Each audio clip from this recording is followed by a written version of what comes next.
اور اس کی بھی دو قسمیں ہیں۔ ایک قسم وہ ہے جس کو ڈنجے بیٹل کہا جاتا ہے، یعنی جو گوبر میں رہتا ہے، گوبر کھاتا ہے اور گوبر کی گولیاں، چھوٹی چھوٹی گولیاں بنا کر ان کو دوڑائے پھرتا ہے، اپنے بل میں لے جاتا ہے اور پھر اس کو سردیوں کا ذخیرہ کر کے، جب سردیوں میں یہ چیزیں ہائبرنیشن میں چلی جاتی ہیں، بہت سارے جانور ہائبرنیشن میں جاتے ہیں، صرف کیڑے مکوڑے نہیں جاتے، ریچھ اور لومڑیاں بھی ہائبرنیشن میں چلی جاتی ہیں، اور پھر سردیاں یہ پورا موسم اپنی پناہ گاہوں میں سو کر گزارتی ہیں، یا جاگتی بھی ہیں تو وہ جو ذخیرہ انہوں نے کیا ہوتا ہے اس کو کھا کر گزارا کرتی ہیں۔ جس طرح گلہریاں جب ہائبرنیشن میں جاتی ہیں تو ان کی بل میں بہت سارے اخروٹ اور دوسرے جو نٹس کی بہت ساری قسمیں ہیں وہ ان کے پاس ہوتی ہیں، تو وہ سردیوں میں ان کو سوتی نہیں ہیں، ان کو کھاتی ہیں۔ تو اسی طرح یہ جو ڈنجے بیٹل ہے یہ گوبر کا ذخیرہ کرتا ہے، اور یہ گوبر میں رہتا ہے، اور اس کے بارے میں مشہور ہے کہ یہ خیر اس کا ڈنک تو نہیں ہوتا ہے۔ اچھا، یہ اس میں ایک دلچسپ بات یہ ہے کہ یہ بیٹل جو ہیں، چاہے یہ گندم کے دانے کے برابر کے سائز کے ہوں یا بڑے بھنورے کے سائز کے ہوں، حجم کے ہوں، ان کے جو پر ہوتے ہیں صرف پر نہیں ہوتے، پروں کے اوپر خول بھی ہوتا ہے، یعنی ڈھکن یا کیس کہہ لیں آپ اس کو۔ جب یہ اڑتے ہیں تو پہلے یہ اپنا کیس کھولتے ہیں، یعنی ڈھکن کھولتے ہیں، ڈھکن کھلنے کے بعد ان کے پر حرکت میں آتے ہیں۔ یہ بیٹل کے علاوہ کسی اور انسیکٹ کو یہ سہولت قدرت نے نہیں دی، یعنی ان کے پر اتنے باریک ہوتے ہیں کہ ان کی حفاظت کے لیے قدرت نے ایک بیٹل، ایک یعنی کیس بنایا ہوتا ہے پلازمے کا، تو وہ اس کے نیچے یہ پر چھپے ہوتے ہیں، پہلے وہ کیس کھلتا ہے، ڈھکن کھلتا ہے، پھر پر کھلتے ہیں، پھر یہ پرواز کرتا ہے۔ تو یہ بیٹل جو ہے یہ گندگی پسند ہوتا ہے، گندگی میں پیدا ہوتا ہے، گندگی کھاتا ہے، گندگی میں رہتا ہے، اور اگر بعض اوقات یہ دیہات کے اندر گھروں میں بھی پائے جاتے ہیں، دیہات میں گھروں میں بھی پائے جاتے ہیں، کیونکہ وہاں گوبر کی افرات ہوتی ہے۔ بہت سارے لوگوں نے دیہات میں اپنے گھر کے اندر ہی بھینس یا گائے پالی ہوتی ہے، اور عام طور پر یہ کوئی صاف ستھرا آدمی ہو تو اس کے قریب سے بھی نہیں گزرتے، چھپ جاتے ہیں اس کو دیکھ کر، لیکن کوئی بہت گندا اور غلیظ آدمی ان کے قریب چلا جائے تو یہ اس کو اپنی پارٹی کا سمجھ کر اس کے ساتھ یعنی قربت اختیار کرتے ہیں، بلکہ جہاں جہاں ان کے لیے ممکن ہو اس کو ریلیف بھی دیتے ہیں۔ تو یہ ریلیف دینے والا جو بیٹل ہے یہ ہے اصل میں گندا بھونڈ، کالا بھونڈ۔ تو اس کالے بھونڈ کو اگر آپ نے مشاہدہ کرنا ہو تو شہروں میں آپ کو نہیں ملے گا، آپ کو دیہات میں جانا پڑے گا، یا کسی ایسے جنگل میں جہاں اس طرح کے جانور، گوبر کرنے والے جانور موجود ہوں، کیونکہ جہاں یہ جانور موجود نہیں ہوتے وہاں یہ ڈنجے بیٹل موجود نہیں ہوتا۔ تو خیر، عطر من اللہ صاحب نے وضاحت کر دی، اچھا کیا، لوگوں کو آسانی ہوگی۔ کالی بھیڑ کر کہنے میں تھوڑا مشکل ہوتا ہے، اور بعض لوگوں کو بھیڑوں سے سمپتھی بھی ہوتی ہے کہ بھیڑیں بہرحال معصوم مخلوق ہوتی ہیں، اور کالی بھیڑیں جو ایک محاورہ ہے وہ اس کے الگ معنی ہیں، لیکن کالا بھونڈ کہہ کر انہوں نے یعنی ایک پرفیکٹ تشبیہ دے دی ہے، اور ایک بہت ہی عمدہ حسب حال اور مبنی بر حقیقت ایک نام دے دیا ہے، خود کو بھی اور اپنے ساتھیوں کو بھی۔ تو اس پر بہرحال ان کو ہدیہ تبریک پیش کرنا بنتا ہے۔ ناظرین، یہ جو ریمارکس ہے نیب آرڈیننس کے حوالے سے جو کیس چل رہا ہے اس میں سامنے آئے، تو عطر من اللہ بہت ہی کلپ رہے تھے کئی دنوں سے، کئی عرصے سے، کہ عمران خان کو اس کیس میں ضرور بلایا جائے، کیونکہ وہ اس کیس کا فریق ہے، حالانکہ وہ فریق نہیں ہے، فریق گورنمنٹ ہے، اور گورنمنٹ کے خلاف فیصلہ عدالت نے کیا، اور گورنمنٹ عدالت کے اس فیصلے کے خلاف عدالت میں گئی ہے۔ بہرحال تو چیف جسٹس نے مان لیا کہ یہ فریق ہے، اس کو بلا لیا۔ پچھلی مرتبہ تو اسے موقع نہیں ملا تھا، کل موقع ملا تو عمران خان نے اس میں یہ نیب آرڈیننس کے حوالے سے ایک لفظ بھی نہیں کہا، ایک لفظ بھی نہیں کہا۔ وہ جو عطر من اللہ صاحب کہتا تھا نا کہ یہ فریق ہے، اس کو اس کیس میں بولنے کا موقع دیا جائے، تو وہ بولا، لیکن اس کیس پر نہیں بولا، بلکہ اپنے لیے سہولتیں مانگتا رہا کہ مجھے یہ سہولت بھی چاہیے، تو مجھے یہ سہولت بھی چاہیے۔ تو کیا اس کو ویڈیو لنک پر پیشی کا موقع اس لیے دیا گیا تھا کہ وہ سہولتیں مانگے؟ 7 کمروں کے کمرے میں وہ رہ رہا ہے، اور پھر کہتا ہے کہ مجھ سے وکیلوں کو ملاقات کی اجازت نہیں، حالانکہ سارا دن وکیلوں کی اور پارٹی رہنماؤں کی ملاقاتیوں کی ایک بارات اس کے ہاں آتی جاتی رہتی ہے، شام تک ملاقاتیں جاری رہتی ہیں، اور کچہری کا سامان ہے، اور یہ کہتا ہے کہ مجھے تو ڈیتھ سیل میں رکھا گیا ہے، اور خیر یہ تو ساری بکواس لوگ جانتے ہیں، سمجھتے ہیں کہ کتنا جھوٹا آدمی ہے کہ یعنی ایک ایسے تعیش قدے کو اس نے پھانسی کا وہ سیل بنا دیا ہے جس میں آدمی صحیح طریقے سے لیٹ بھی نہیں سکتا، یہ تو اس میں درنگے لگاتا پھرتا ہے، ورزش کرتا ہے، چہل قدمی کرتا ہے، واک کرتا ہے، میٹنگز کرتا ہے۔ خیر اس کو چھوڑیے، جو مدعا اصل میں جو ایک بڑی واردات اس کے ساتھ ہو گئی ہے اور اس نے خود اپنے ساتھ کی ہے، وہ اس ویڈیو کا قصہ ہے جو اس نے جاری کروائی اپنے اکاؤنٹ سے، ٹویٹر اکاؤنٹ سے، اور پھر بعد میں گوہر جان مکر گیا، اور گوہر جان کے مکرنے کے بعد عمران خان نے اس کو ڈانٹا کہ تم کیوں مکرے، یعنی کہ عمران خان نے اون کیا کہ یہ ٹویٹ میرا ہی تھا۔ لیکن اس سے فرق نہیں پڑتا، عمران خان چاہے مانے یا نہ مانے، یہ ویڈیو اس کے گلے پڑ گئی ہے۔ ایف آئی اے نے 4 افراد سے اس حوالے سے تفتیش کرنے کا فیصلہ کیا اور نوٹس جاری کر دی گئے ہیں، ان میں سر فہرست خود عمران خان ہے، اور دوسرا وہ اداکارہ شبنم کا جو بڈھا روپ ہے وہ رؤوف حسن خسروں والا، اور تیسرا ہے عمر ایوب، اور چوتھا ہے گوہر خان۔ اچھا، ان سے تفتیش ہو گئی۔ اب یہ ویڈیو جو ہے یہ اس میں پی ٹی آئی کسی بھی موقع پر یہ نہیں کہہ سکے گی پینترا بدل کر کے عمران خان کا اس اکاؤنٹ سے کوئی تعلق نہیں ہے، کیونکہ آپ کو پتہ ہے، آپ کے علم میں ہے کہ اس نے یہ ویڈیو، اس کا ایک ایک فقرہ اس نے ڈکٹیٹ کرایا ملاقاتیوں کو، اور اس کے مطابق ہی یہ ویڈیو بنی۔ اس میں کون کون سی تصویریں لگنی ہیں، کون کون سے کلپ لگنے ہیں، کون کون سے فقرے اوور لیپ کرنے، ڈب کرنے ہیں، اور اس پر وائس اوور کیا ہوگی، وہ سارا کچھ اس نے ایک ایک لفظ، یعنی الف سے لے کر یہ تک جو اس میں کلام ہے وہ اسی کا صاحب کلام کا کلام ہے، اور اس کے ثبوت موجود ہیں اداروں کے پاس، پوری ریکارڈنگ موجود ہے، اور اس سے اب خود کو الگ نہیں کر سکتا، اور یہ ویڈیو جو ہے اب اس کے گلے کا پھندا بننے والی ہے، اور معاملات میں پہلی مرتبہ نسبتاً یہ بات زیادہ یعنی خطرے یا اندیشے کے ساتھ کر رہا ہوں کہ معاملہ اس کی پھانسی کی طرف جا سکتا ہے۔ اس کو شیخ مجیب الرحمن بننے کا بہت شوق ہے، تو انجام بھی اس کا شیخ مجیب الرحمن کا ہو سکتا ہے، اور اس کے لیے فرمائش اور کوشش خود اسی نے کی ہے۔ اس میں جو دوسرا آدمی پکڑا جائے گا وہ وہی ہے اداکارہ شبنم، بڈھی اداکارہ شبنم، شولہ پور کی بائی، جس نے بڑھ کر پریس کانفرنس کی ہے، اور پاکستان کے توڑنے کا پورا بلو پرنٹ اس نے قوم کے سامنے پیش کر دیا ہے۔ پرسوں کی پریس کانفرنس وہ اتنی خطرناک تھی کہ میڈیا نے اس کو چھاپا ہی نہیں ہے، یعنی میڈیا نے وہ پریس کانفرنس کی خبر تو دی ہے،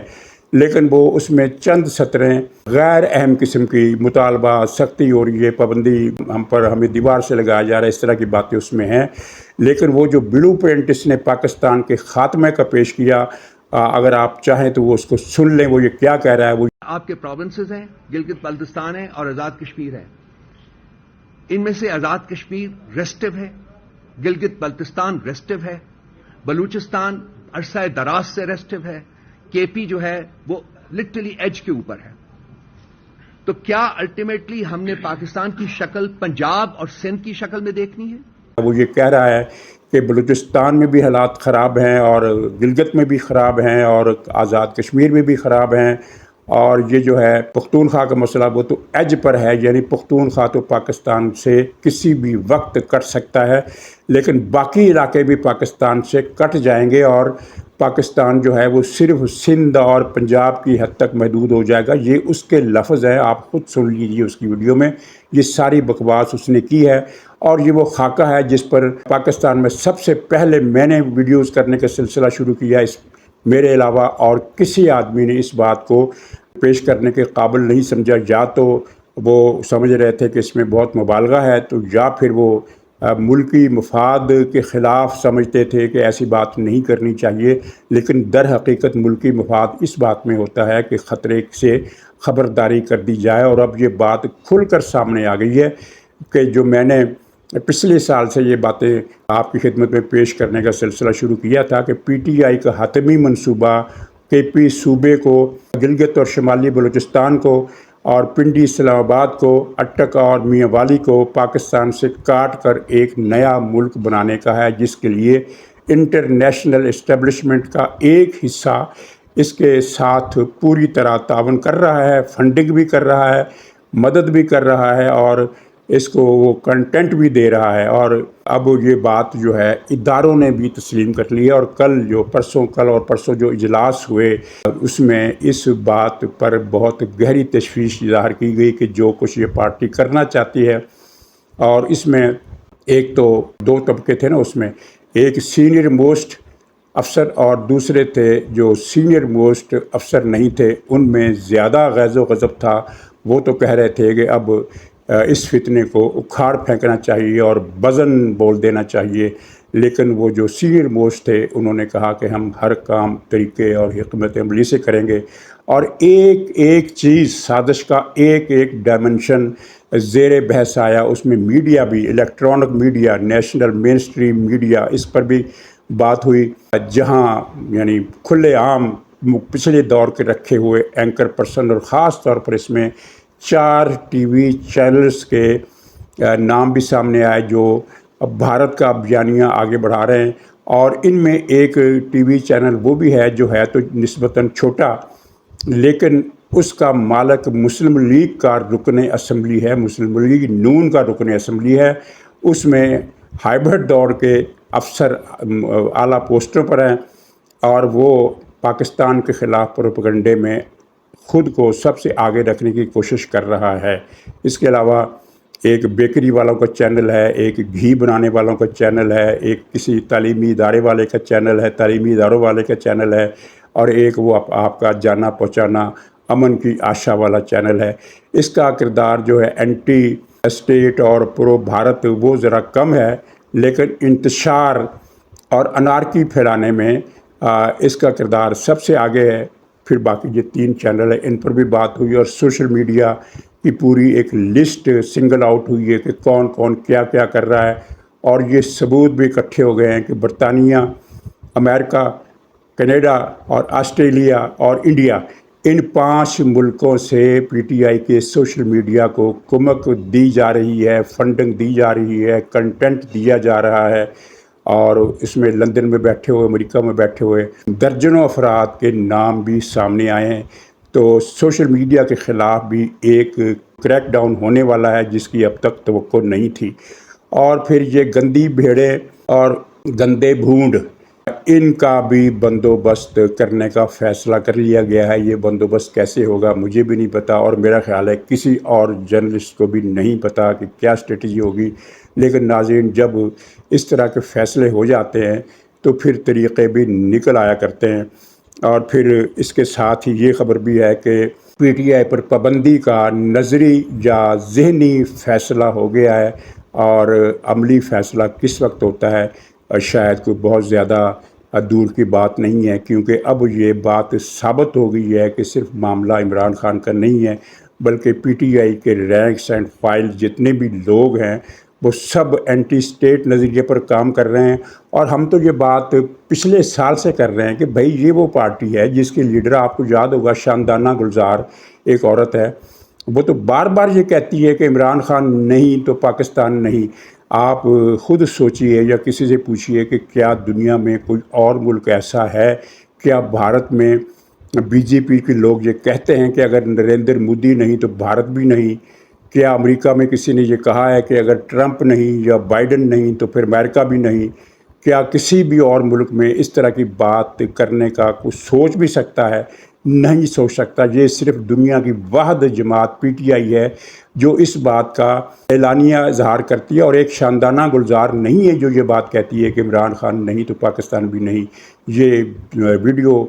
سینکڑوں کی تعداد میں موجود ہیں، سوشل میڈیا پر سینکڑوں کے حساب سے ٹویٹ موجود ہیں،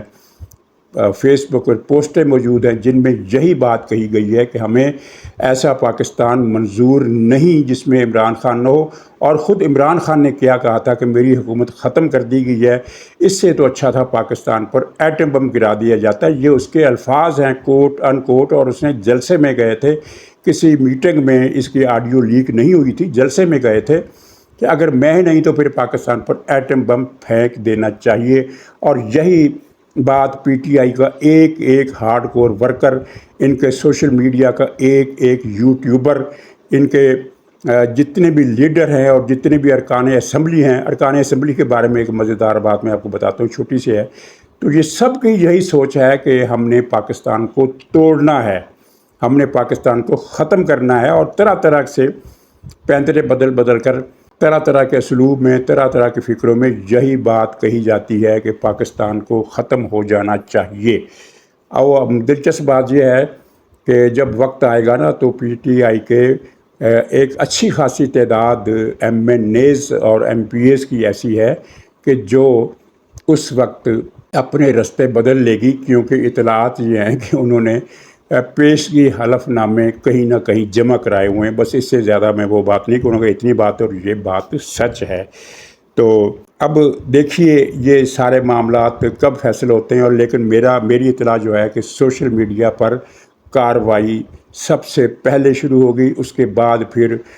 پی ٹی آئی کے وہ لوگ جو ہیں بری ہوئے ہیں وہ پکڑے جائیں گے، اس کے بعد گندے کالے بھونڈوں کی باری آئے گی، اور پھر اس کے بعد بات پی ٹی آئی پر پابندی تک پہنچے گی۔ اور ناظرین یہ بات لکھ رکھیے کہ جب یہ سب کچھ ہوگا تو پی ٹی آئی کے حامیوں میں سے کوئی چوں بھی نہیں کرے گا۔ اس بات کو تو آپ دل سے نکال ہی دیجئے کہ میں کال دینے والا ہوں اور قوم سڑکوں پر آ جائے اور جان کی قربانی دے دے اور پتہ نہیں کیا، وہ کچھ بھی نہیں ہونے والا۔ تو ناظرین اسی پر اجازت دیجیے، انشاءاللہ اگلے بلاگ میں پھر ملاقات ہوگی، تب تک کے لیے خدا حافظ۔